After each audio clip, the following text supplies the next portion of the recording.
Je sais. On a énormément de sujets à parler, donc dans le domaine, j'ai envie de dire, jeux vidéo, et on va essayer d'en parler aujourd'hui sur cette vidéo. Donc ça fait un petit moment que je n'ai pas pu faire de vidéo malheureusement, donc je tiens quand même à m'excuser, mais voilà, j'ai beaucoup de choses à faire en ce moment, et voilà, donc ce n'est pas facile, et je vais essayer un tout petit peu maintenant de résumer, on va dire, le tout ce qui se passe, parce que sinon, on ne comprend rien du tout, et on va essayer de tout simplement de réorganiser, on va dire, tout ça, ce qui se passe dans le domaine jeux vidéo, parce qu'il y a vraiment beaucoup, hein, donc franchement, j'arrive plus à suivre, hein, c'est un truc de fou, donc chaque jour il y a des nouvelles trucs, etc., etc., donc on va essayer de suivre, on va dire tout ça. Parlons tout de suite donc du sujet numéro 1. Donc la nouvelle console de Nintendo qui a bien évidemment battu tous les records, 3,5 millions d'unités qui ont été vendues bien évidemment ce dernier mois, ces dernières semaines. Donc comme j'ai bien compris, c'est un lancement vraiment ultra vénère, et là je tiens quand même à féliciter aussi Nintendo, hein, parce que franchement Nintendo, à chaque fois ils nous font des coups vraiment à la Nintendo, j'ai envie de dire, et donc cela m'a vraiment fait plaisir. Alors pourquoi ça m'a fait plaisir? Tout simplement parce que ils ont battu, j'ai envie de dire, le record des records, c'est-à-dire que enfin, j'ai envie de dire, ils ont trouvé la bonne voie. À ce qui paraît, ils ont trouvé la bonne voie.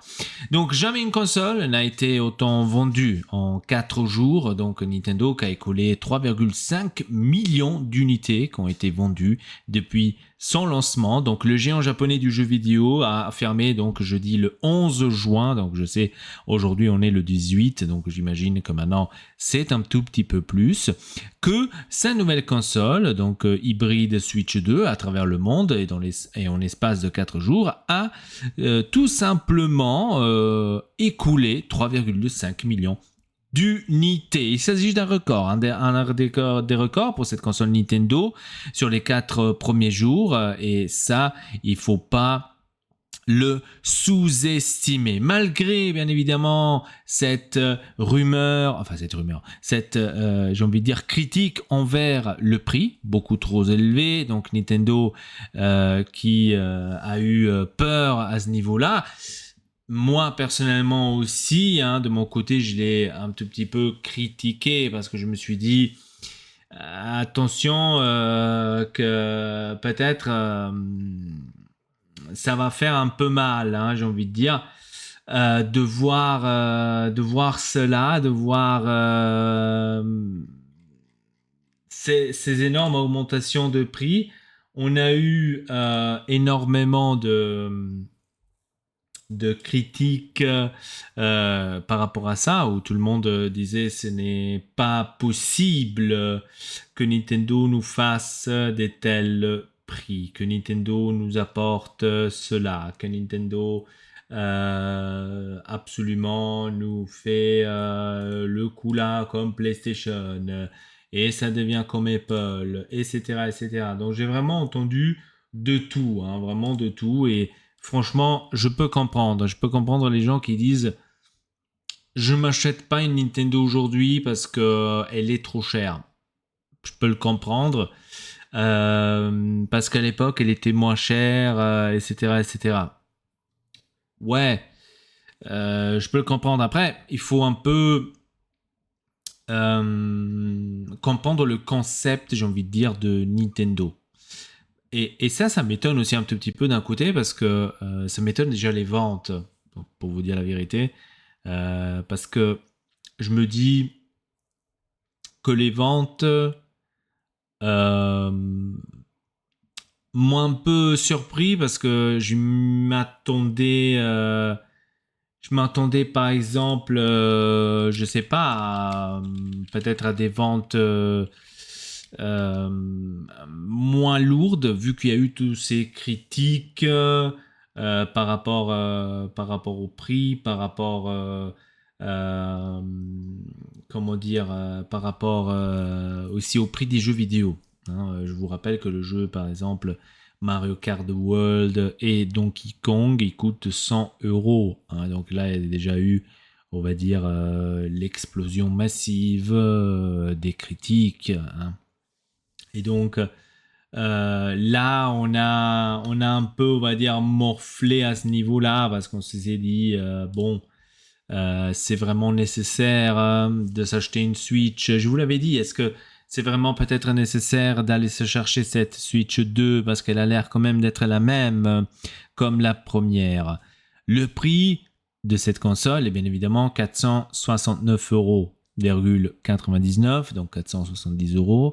Si vous calculez bien évidemment plus les 90 € de Mario Kart World, plus 90 € de Donkey Kong Bonza et encore vous avez la possibilité de vous prendre par exemple la caméra, de vous prendre cette manette Elite, machin.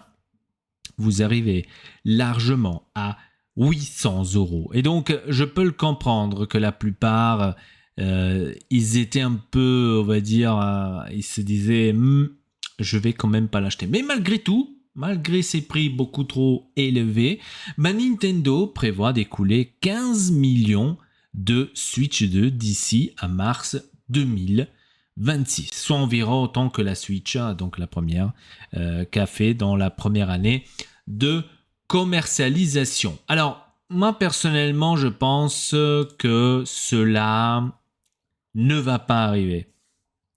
Ne va pas arriver parce que tout simplement, je me dis, c'est beaucoup et cette Switch 2 ne donne pas, on va dire, cette rassurance pour pouvoir vraiment faire les 15 millions de ventes en l'espace d'un an pratiquement, parce qu'ils disent jusqu'à mars 2026, c'est plus ou moins, mettons là, un an.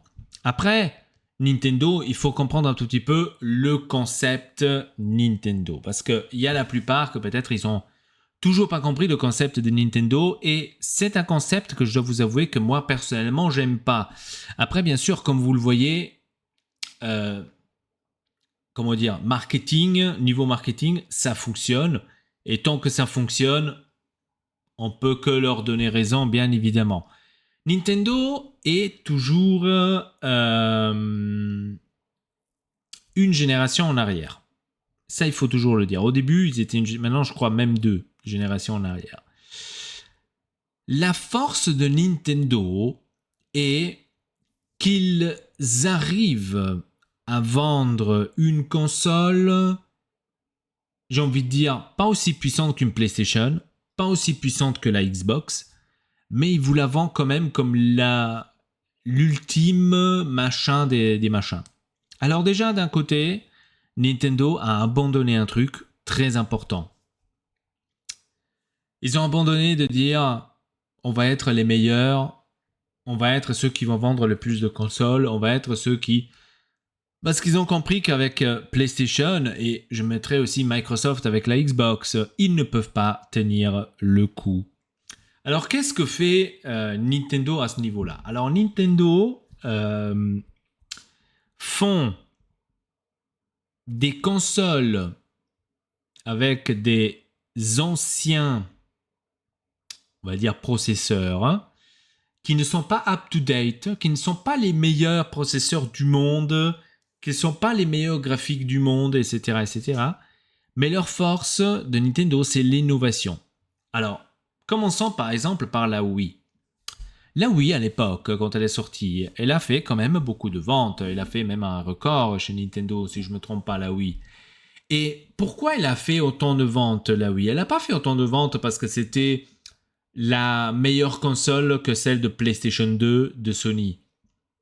Elle a fait plus de ventes parce que cette époque-là, c'était une évolution énorme d'avoir cette manette sans fil que vous pourriez bouger, vous pourriez faire beaucoup de choses dans les jeux. Par exemple, Mario Kart, vous pouvez le rouler comme ça. Ça, c'est quelque chose de novatif qu'à l'époque, nous, on se disait, c'est incroyable. Donc, on ne pouvait pas le comprendre. Comment est-ce que cela pourrait être possible ?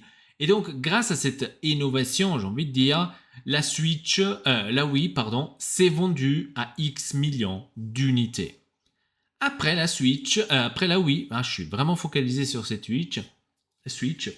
Après la Wii, il y a eu, on va dire, le coup dur avec la Wii U. La Wii U qui a absolument fait un flop monumental chez Nintendo, qui n'a pas du tout fonctionné. Peut-être ils étaient avec leur idée en avance, ça, je ne le sais pas. Mais cela n'a pas fonctionné. Alors, à mon avis, ça n'a pas fonctionné non plus parce que les développeurs, à un moment donné, se sont retirés parce que c'était, d'un côté, difficile de développer un jeu sur une console avec un écran. Parce qu'il fallait vraiment faire exprès le jeu qui fonctionnait pour l'écran. Et donc, ça, beaucoup de développeurs, ils n'ont pas eu envie parce qu'ils auraient dû faire une version spéciale pour Nintendo. Et cela coûterait, bien évidemment, beaucoup plus cher. Et donc, la Wii U a donné un coup de grâce, j'ai envie de dire, à ce niveau-là, à Nintendo. Et à partir de là, on s'est dit, peut-être que Nintendo, cette fois-ci, ne va pas trop se relever. Peut-être que Nintendo, à ce niveau-là, va faire peut-être très très mal. On le sait pas. Hein. Et après, finalement, qu'est-ce que c'est sorti ? C'est sorti la Switch. Et avec la Switch, on revient avec l'innovation. Hein. Pourquoi ? Parce que console portable. Hein, et console salon. C'est-à-dire, vous avez les deux en même temps. Donc, ça aussi, innovatif. Quand tu as la Xbox qui te fait la console salon, la PlayStation qui te fait la console salon, tu as la Nintendo qui te dit non, moi je te fais les deux. Je te fais les deux si tu veux. Tu peux même aller, je ne sais pas, au Portugal avec ta Switch portable, et tu pourras jouer pendant que tu vas au Portugal à Super Mario. Et donc, ça, c'était l'innovation où tout le monde s'est dit « mais c'est badass, il faut absolument que j'ai ça ». Et donc, on revient à nouveau avec l'innovation. C'était pas parce que la Switch était plus puissante que la PS3 ou 4, non, PS4, et n'était pas aussi non plus puissante que la Xbox One. Je crois que c'était cette époque-là. Maintenant, je suis en train peut-être de brouiller des trucs, mais je crois que c'était à cette époque-là. Et donc, ils n'étaient pas la plus puissante. Et ça, eux, ils le savaient. Mais ils étaient ceux qui ont fait le plus de trucs innovatifs et que pour eux aussi, c'est le plus rentable. Aujourd'hui, par exemple, PlayStation et Xbox, qu'est-ce qu'ils essayent de faire ? Ils essayent de faire qu'ils ont les meilleurs hardware, ils ont les meilleurs graphiques, ils ont les trucs les plus puissants, etc., etc. Tant que chez Nintendo, ils se disent « Nous, tout ça, on n'a pas besoin. Nous, on va faire le strict minimum. » Donc, qu'on reste bien sûr toujours dans la même ligne, que ça soit bon, hein, mais que ça soit pas non plus le feu. Mais on va ajouter des nouveautés et des trucs que les gens ne pourront pas éviter de l'acheter. Et la même chose, ils ont fait maintenant avec la Switch 2. La Switch 2, c'est quoi la nouveauté ? Déjà pour commencer, les Joy-Con. Tu peux maintenant les mettre comme ça, tu n'as plus besoin de les slider en haut, tu peux les poser comme ça, et ça c'est déjà un truc. Deuxième truc, maintenant le dock peut jouer à des jeux en 4K, même si on n'a pas, parce que je vois pas un Mario en 4K, mais bon, il peut faire les trucs en 4K. Ça, c'est aussi une autre innovation, parce que le 4K sur la Switch normale, il n'y avait pas scandale, comment ça se fait, etc. Maintenant, ils ont ajouté un tout petit peu le 4K que ça fait déjà longtemps que ça existe, hein, donc dans la console PlayStation 4, PlayStation 4 Pro, Xbox One, Xbox Series X et tous ces Xbox. Il y a partout, il y avait du 4K déjà. Hein. Nintendo était les seuls qui n'avaient pas ça. Ils sont venus cette année, en 2025, à se dire « Coucou, on fait du 4K. Hein. » Et donc, les gens ils se disent « Ah, enfin, du 4K, alors j'achète. Hein. » Et donc, c'est encore une fois coup de marketing où les gens sautent sur quelque chose que ça existe déjà depuis des années mais ça n'existe pas sur la Switch. Et donc, c'est une autre chose, et donc il faut absolument l'avoir. Et ça, eux, ils le savent. Une autre nouveauté, bien évidemment, c'est quoi? L'autre nouveauté, c'était justement qu'avec les Joy-Con, tu pourras faire la souris. Ça aussi, c'est un truc fou, malade. On va voir des jeux maintenant avec ça. Ça aussi, c'était une nouveauté. Et tout le monde est tombé dessus ou est allé dessus. Maintenant, bien sûr, les autres nouveautés, c'est avec la caméra, tu peux être avec les autres en même temps pendant que tu joues, etc. Tu peux discuter avec eux.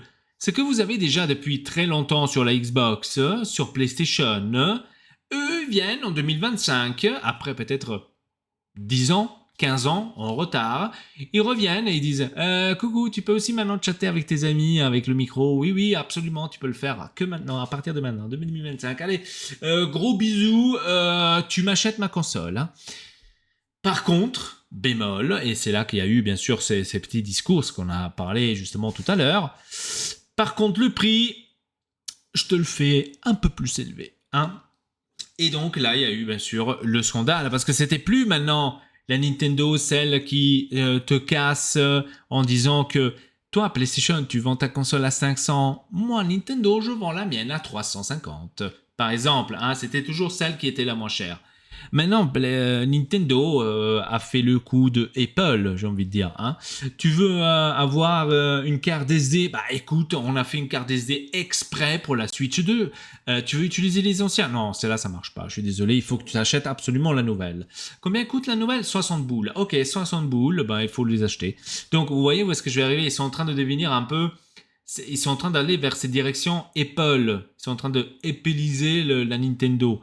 Donc tous les accessoires que tu as besoin sont faits exprès pour la Switch 2. Donc si tu l'as pas, ça marche pas tellement.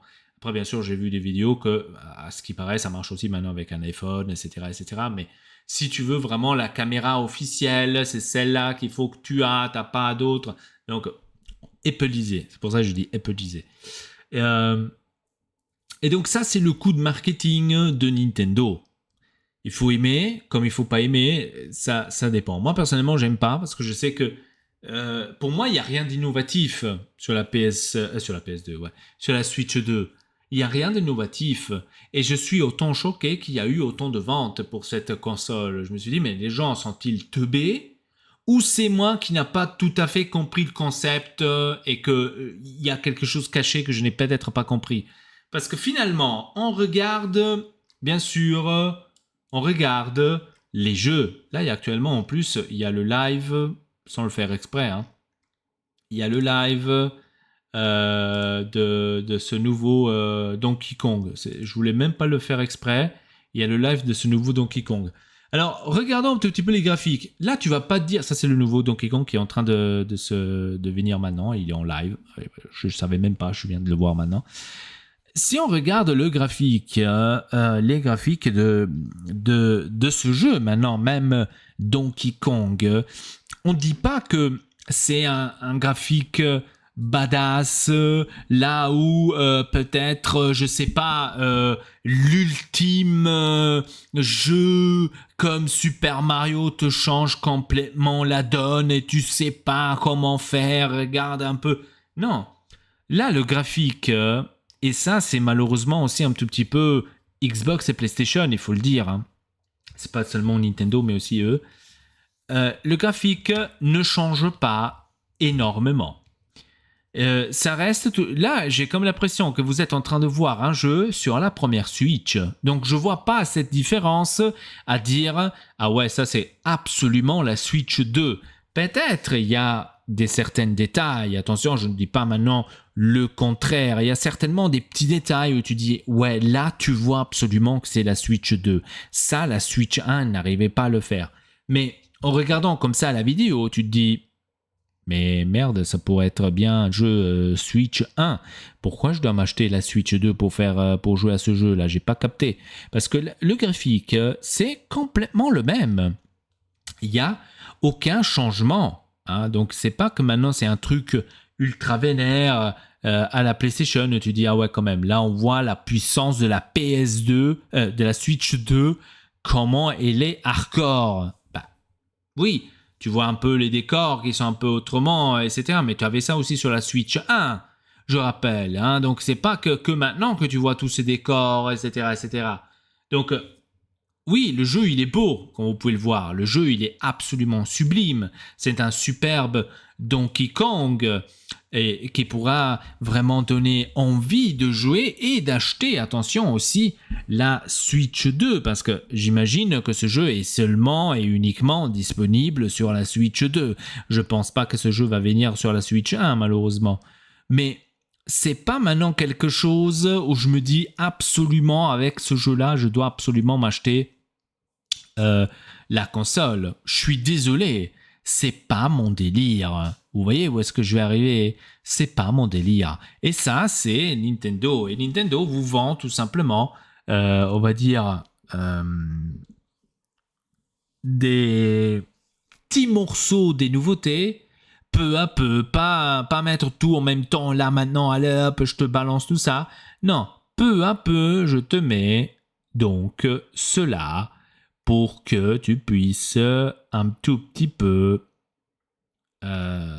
avoir des petites nouveautés où tu te dis ça devient intéressant, il faut que je l'achète. Et après, au fur et à mesure, maintenant ils vont sortir certainement la prochaine Switch 2 Pro, ça va être certainement l'année prochaine ou celle d'après, où ils vont faire exactement la même console avec écran OLED. Hein, ils l'ont déjà fait sur la première, hein, mais là avec la deuxième ils vont revenir. Écran OLED, ils vont augmenter un tout petit peu de 500, ils sont à combien? 512 Go là actuellement interne. Ils vont l'augmenter à 1 TB. Hein, et ils vont vendre la Switch 2 Pro à, au lieu que celle-ci coûte maintenant, je crois, elle est à 500, hein, j'avais dit 460, ben ils vont la vendre, l'autre, à 780, 750 €, hein, pour qu'ils puissent encore une fois se faire les poches pleines. Et les excuses, ça va être, ah oui, mais vous voyez, vous avez maintenant un écran OLED, vous avez maintenant ça, vous avez maintenant ci, et ils vous reprennent encore une fois un peu d'argent de votre poche. Donc ça, c'est la stratégie de Nintendo, et ils vont tout le temps continuer de cette manière là. Donc terminons ce sujet Nintendo, parce qu'on a encore beaucoup d'autres choses à faire. En tous les cas, dites-moi dans les commentaires qu'est-ce que vous en pensez de cela, de Nintendo, de ce qui se passe chez Nintendo. Et après, vous me le dites, hein, si vous le pensez aussi de cette manière, ou pas, je sais pas. En tous les cas, une autre petite chose que j'avais oublié de vous dire sur la Switch 2. Alors, des joueurs, ils ont eu des très mauvaises surprises en déballant la console, à ce qui paraît. Donc, après 2 semaines que la Switch 2 est sortie, bah, certains des joueurs, depuis le premier jour, ils ont eu des problèmes. Hein, ils ont eu des problèmes, je ne sais pas pourquoi. Il y a des défauts, je ne comprends pas absolument ce qui arrive. En tous les cas, le témoignage de Tombi T3 sur Reddit qui dit « Je viens de recevoir ma toute nouvelle Switch 2. Aujourd'hui, j'ai remarqué que le panneau arrière était légèrement bombé. Donc, difficile à voir sur les photos, mais l'internaute a contacté justement Nintendo qui lui a confirmé que quelque chose n'allait pas. Le constructeur pense qu'il s'agit d'une batterie enflée. Une enquête est ouverte. Donc attention les amis, pour ceux qui se sont achetés peut-être à la Switch 2, il pourrait y avoir ce problème. Parce qu'il y a eu la même chose chez un joueur japonais qui a posté justement les clichés sur X. L'enflement justement est situé à peu près dans le même endroit que le témoignage de Tombi T3, soit la zone où se trouve justement la batterie de la Switch 2, et il est très étonnant que cela arrive sur un appareil neuf. Les batteries peuvent se mettre à gonfler, mais généralement au bout de nombreuses années d'utilisation, donc pas tout de suite après un jour que tu as eu la nouvelle console. Ça c'est un peu bizarre. Hein. Est-ce qu'ils ont pris les batteries de Alibaba ? Je ne sais pas, c'est moi qui le dis, voilà, donc allez voir, donc jetez un coup d'œil, ça c'est vraiment un sujet à suivre. Voyons voir justement sur cela, qu'est-ce qui va se passer donc avec ça. Et franchement, j'étais un peu étonné, moi quand j'ai lu ça, je me suis dit, quoi ? Ils ont fait ça, eux? Mais non. J'étais vraiment un peu perplexe parce que je me suis dit, mais il y a un truc chelou là, c'est pas vrai. Voyons voir comment ça va arriver. Parlons maintenant de PlayStation. Alors PlayStation, eux, ils font le coup à la Mick Jagger, j'ai envie de dire, mais ça n'a rien à voir avec ce que je dis. Chez PlayStation, chez Sony en tous les cas, on pense déjà à la PS6, PlayStation 6. Allez, il faut la sortir maintenant, l'année prochaine. Il faut la sortir. Donc, Sony a officialisé donc le développement de la PlayStation 6. Donc, même le CEO, il a dit, nous, nos pensées sont déjà à la PlayStation 6. Alors, les amis, je ne sais pas vous, hein, mais ça serait peut-être pas mal, Sony, hein, ça serait peut-être pas mal que vous sortez peut-être des jeux pour la PS5. Je le dis, hein, parce que j'ai comme l'impression que cette génération de Xbox Series X et PS5 ont un peu, j'ai envie de dire, morflé et n'ont pas tout à fait montré leur potentiel à 100%. J'ai comme l'impression qu'on est encore au début de ces consoles et qu'on n'a pas encore eu absolument la grande claque chez PlayStation. Parce que chez Xbox, il faut dire qu'on a eu quand même. Mais chez PlayStation, on voit que des remasterisations, de la remasterisation, t'es là, tu dis, ok, c'est quand que tu me sors à nouveau The Last of Us, par exemple, hein, pour la PS5? Non, on fait la remasterisation. Hein. Et ça, c'est quelque chose qui me manque. Donc, parler maintenant déjà d'une PS6, quand j'ai vu les résultats de la PlayStation 5 Pro, qu'on se pose la question, mais où est la différence entre la 5 et la Pro? On regardait des vidéos et on se disait, mais il n'y a aucune différence. De quoi vous êtes en train de parler là? Donc, je tiens quand même à leur mettre ça, on va dire, en chemin, à leur donner ce conseil. Sortez quand même d'abord des jeux, parce que ça serait quand même pas mal. En tous les cas, ils ont officialisé qu'ils sont en développement donc, de la PS6. La date de sortie, bien sûr, encore inconnue, alors que PlayStation 5 a uniquement 5 ans de carrière. Donc, Sony a commencé donc à évoquer officiellement cela, donc sa successeur. Hein, donc, Hideaki Nishino, le président de Sony, a déclaré que la PlayStation 6 est désormais au cœur des préoccupations de la firme. Si aucune date de lancement n'est avancée, bien évidemment, les rumeurs ils disent que ça va être autour de 2027, dans la continuité des cycles précédents. Si on voit vraiment ce qui s'est passé dans les cycles précédents, 2027 pourrait être l'année de la PS6. Malgré les avancements techniques dans le cloud gaming, Sony reste fidèle justement à l'idée de l'exécution locale via un support physique ou téléchargement, que ça reste à la norme. Pour Nishino, la majorité des joueurs souhaitent une expérience sans dépendance aux conditions réseau, parfois capricieuses. Et la PS5, avec sa version Pro, on va valider cette stratégie. Même si le cloud est présenté comme une option supplémentaire, il ne prendra pas la place d'un hardware dédié, une façon aussi à répondre, on va dire, à Microsoft qui pousse justement fortement sur l'approche de dématérialisation. Ce que moi, d'un côté, je trouve quand même pas mal, mais d'un autre côté, un peu triste. Oui, on n'a pas les jeux physiques, il faut avoir les jeux physiques, etc., etc. Bon, on verra bien. La PS5 s'est vendue à plus de 65 millions d'unités, qui a fait mieux que la PS4 sur la même durée. Le modèle Pro qui est sorti en 2024, donc l'année passée, connaîtra une mise à jour en 2026. Dans ce contexte, une sortie de la PS6 en 2027 semble cohérente.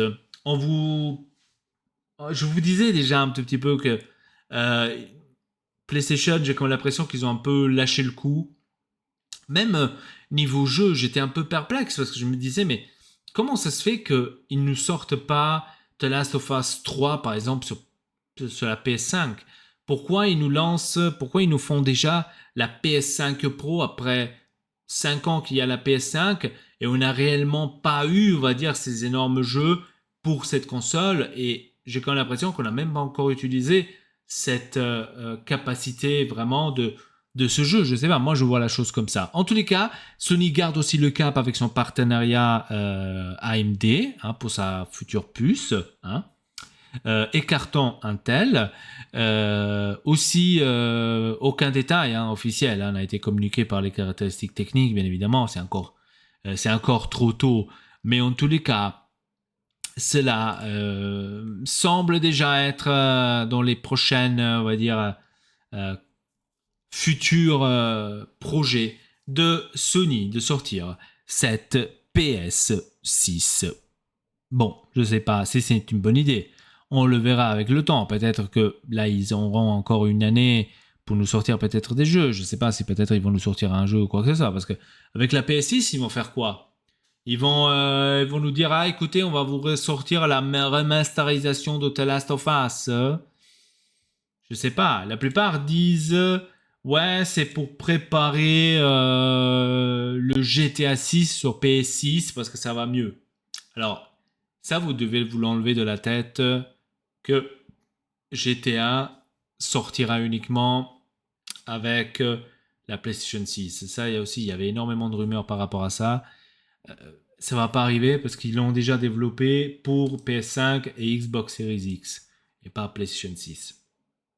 Donc ça, on est sûr à 100%. Donc ça, vous pouvez vous l'enlever de la tête. Ça va pas arriver. Et maintenant, pour finaliser cette vidéo, on va terminer et parler de Microsoft. Oui, Microsoft, eux, de leur côté, ils dévoilent enfin les plans pour les futures Xbox. Et oui, l'avenir donc des consoles Xbox se précise et Microsoft et AMD annoncent une collaboration pluriannuelle pour créer des processeurs des futures Xbox. Donc Microsoft annonce également d'importantes décisions pour l'avenir des Xbox. Et oui, parce que Microsoft vient de lever donc la voile avec cette vidéo que vous êtes en train de voir actuellement. L'annonce officielle tombe, Xbox et AMD s'associent pour développer les consoles de nouvelle génération. Ce n'est pas une surprise parce qu'AMD et Microsoft ont déjà travaillé ensemble sur la Xbox Series et la collaboration justement elle continue avec, oui, la ROG Ally qui vient de sortir avec bien sûr avec Asus, avec la puce Ryzen Z2 Extreme.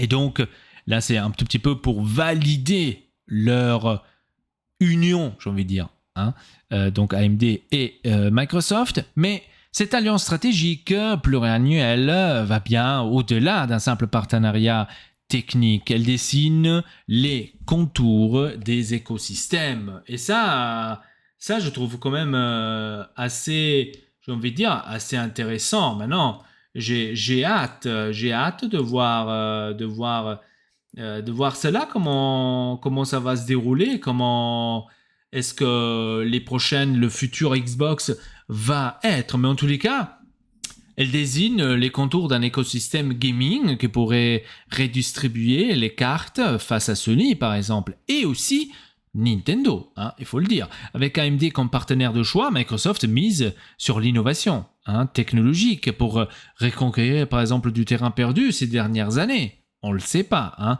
Donc, en tous les cas, c'est un partenariat qui change la donne. Parce que Sarah Bond, comme vous êtes en train de la voir actuellement, elle présidente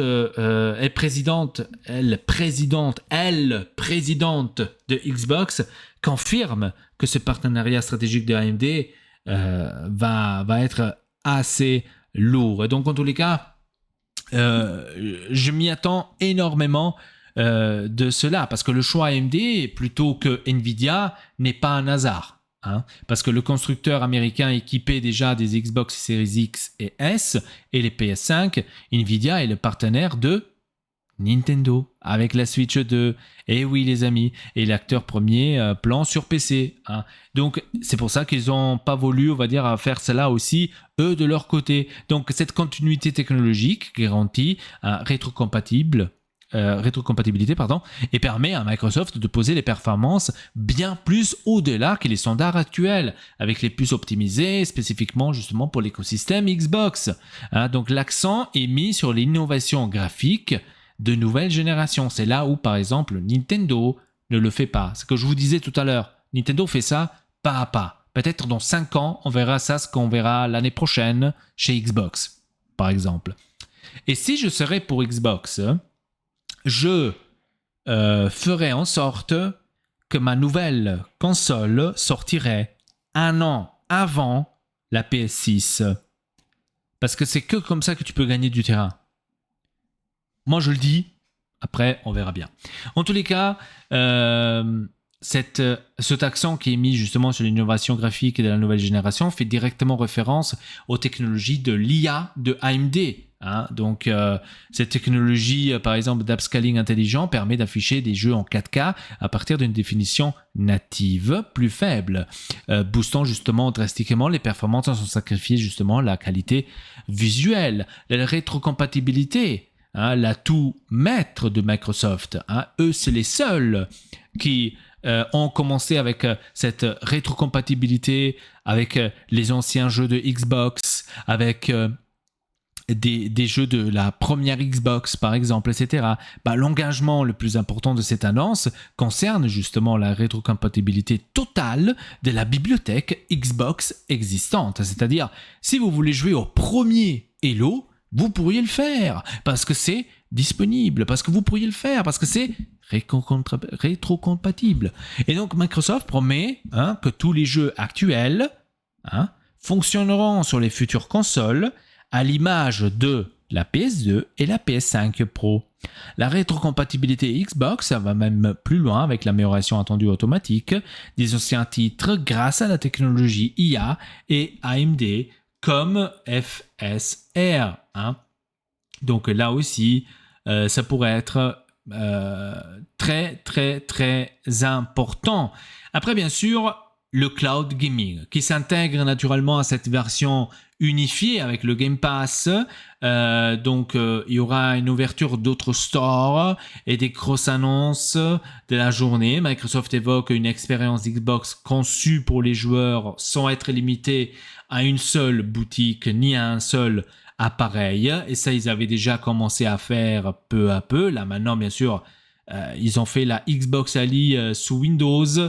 Et donc, ça déjà, ça nous fait penser qu'ils veulent s'élargir de plus en plus. Donc, les défis d'un écosystème unifié, donc créer un écosystème gaming véritable, universel, autour de Windows, présente un défi technique et commercial immense pour le moment. Donc, Microsoft, pour l'instant, a échoué à le faire parce que Microsoft doit harmoniser les expériences entre les consoles de salon de 4K, portables, nomades et cloud gaming, tout en maintenant bien sûr des performances cohérentes et rétrocompatibilité totale. Jusqu'à maintenant, Phil Spencer a reconnu plusieurs fois que Windows reste un point faible sur le jeu sur portable, notamment à cause de ses limitations d'interface et d'adaptation, mais aussi d'optimisation.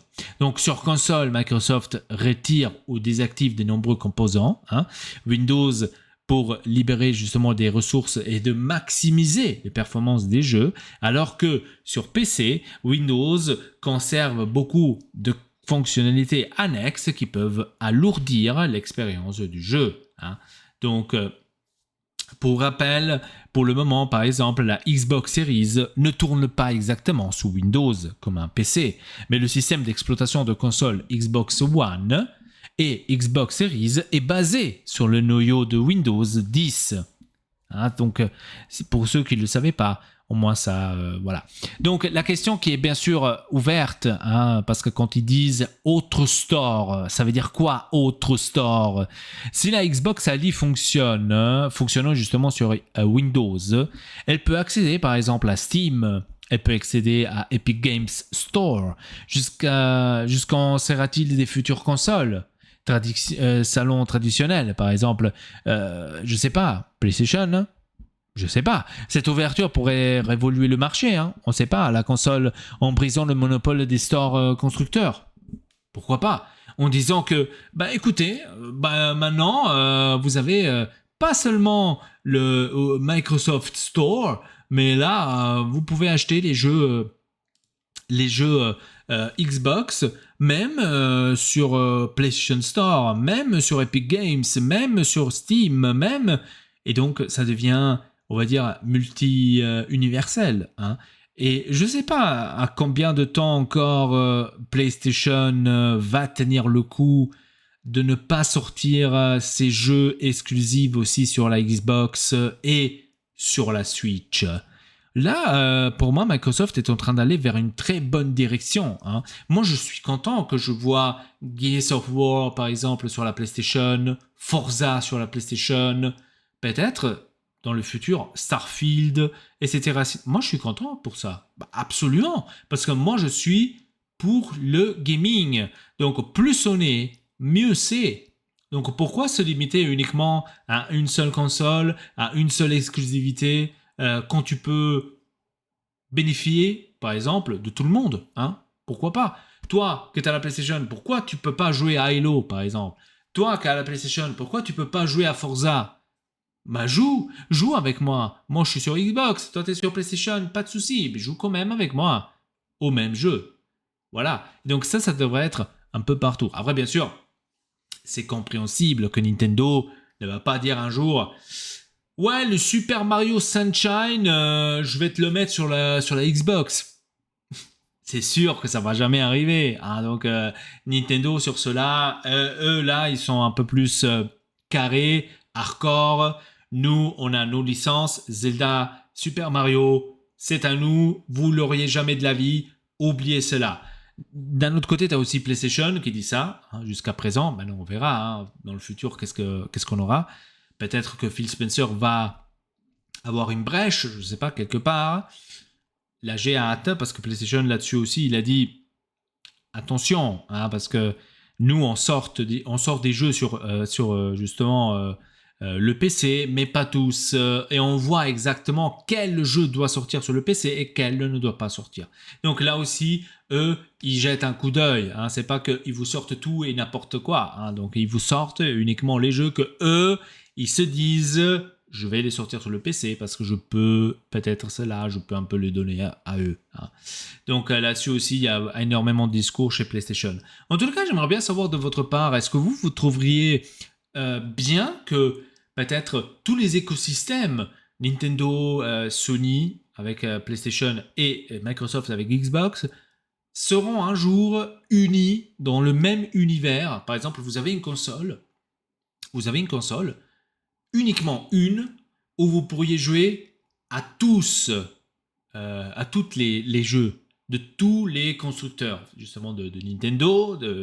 Ça serait quand même badass, hein, et tout le monde gagnerait quelque chose, absolument, parce que de chaque part, voilà, tu joues à un jeu Nintendo, bah, c'est Nintendo qui gagne, tu joues à un jeu PlayStation, bah, c'est PlayStation qui gagne. Donc, vous voyez où est-ce que je vais arriver. Est-ce que vous trouvez que c'est une bonne idée, ou peut-être vous êtes plutôt du côté, ah non, moi je préfère plutôt les exclus. Moi je suis quelqu'un, je préfère plutôt que PlayStation garde le God of War chez eux, que garde par exemple, je sais pas, qu'est-ce qu'ils ont encore comme exclusivité. Ah, Ghost of Fukushima, là, comment je dis, au Ghost of Yutei, hein, qui le gardent pour eux. Hein, je veux pas que ça sorte sur PlayStation, sur Xbox. Est-ce que vous êtes plutôt de cette manière, ou peut-être vous dites, ah non, mais moi je préfère plutôt que le Ghost of Fukushima, moi je dis Fukushima, je sais que c'est pas comme ça, sort aussi un peu sur la Xbox. Et que peut-être le God of War, celui qui est sorti en PS4 il y a longtemps, bah pourquoi pas le sortir sur la Xbox? Ça serait un début, hein? Voilà, donc ça serait quand même assez badass. Bref, cette vidéo est en train de s'élargir un peu trop, mais on avait beaucoup de choses à parler pour le gaming et sur le gaming. Et donc j'espère que cette vidéo vous a plu. Dites-moi dans les commentaires votre opinion par rapport à ces sujets-là. Et donc sur ce les amis, c'était tout pour cette vidéo. N'hésitez pas de vous abonner à la chaîne Ortex et Elpa et ici ElpaTube Gaming. Bientôt il y aura des énormes nouveautés qui vont arriver. Restez branchés et sur ce, à la prochaine. Allez, ciao ciao.